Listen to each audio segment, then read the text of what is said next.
So again, when we think about how climate change has affected and will continue to affect bears, we come back to this paradox that even though bears are adaptable omnivores, they are not indifferent to the abundance and quality of foods in their environment. Um, I think there's no better example of how climate change has affected bears and will continue to affect bears than grizzlies in Yellowstone. Um, we at one time, stone pine seeds were probably the most important bear food for female bears in the ecosystem. You know, a high fat content food available to these females and in safe places, places that were safe not only from people but also from male bears that could kill their cubs. But because of climate change, climate warming, we had an eruption of a little beetle called the bark beetle that got into the white bark pine, the stone pines, in these high elevations, in a realm where these beetles never could have survived because it was too cold. And in a 10-year period, this is 10 years, a single decade, 70% of the mature white bark pine in the ecosystem was killed and will not be coming back because the climate envelope for white bark pine is disappearing. And what that triggered was a dramatic change in diet on the part of females in particular, to where they ended up eating more meat to compensate for the loss of white bark pine. But by eating more meat, they were putting themselves and their cubs at greater risk because they spent more time near adult male bears.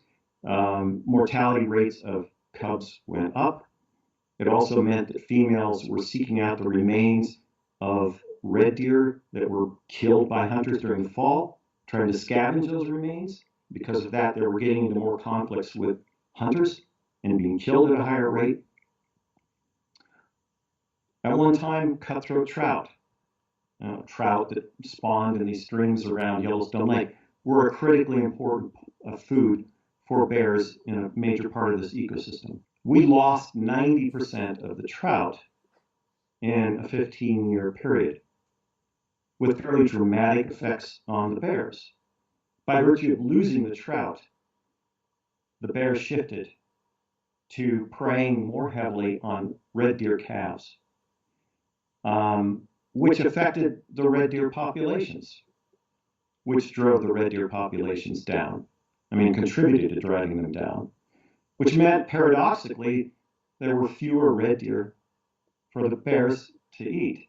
So it entrained this whole series of dynamics that nobody ever could have anticipated. I had mentioned army cutworm moths, which live up in the alpine at the tops of the mountains. They subsist, they depend on nectar from alpine tundra flowers. And every single projection is for that environment, that alpine environment, to essentially disappear. And that's going to happen within the next 70 to 100 years. So that critically important food will go away. And it begs the question then, what are bears going to be eating? It's probably going to be cows. It's probably going to be livestock. Increasingly probably human foods. So climate change matters.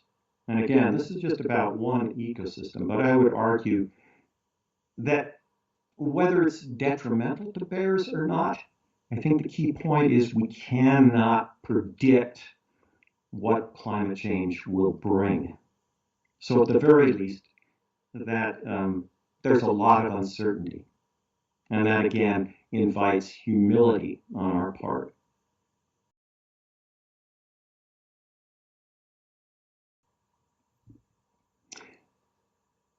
At this point in time, there's not much that a wildlife manager on the ground can probably do to stop climate change or increasing human populations, which is probably more of a problem in our part of the world, maybe than in Italy, I don't know. But there's too many people in any case. Wildlife managers can't control how many of us there are. They can't control what's happening with the climate. So I guess the trite answer is that to the extent possible, wildlife managers need to help create a greater space for bears to live in. And I think that space can be literal. It can be literal space, like more acres or hectares of ground where bears can find food. But I think it also has a lot to do with the space in our own heads.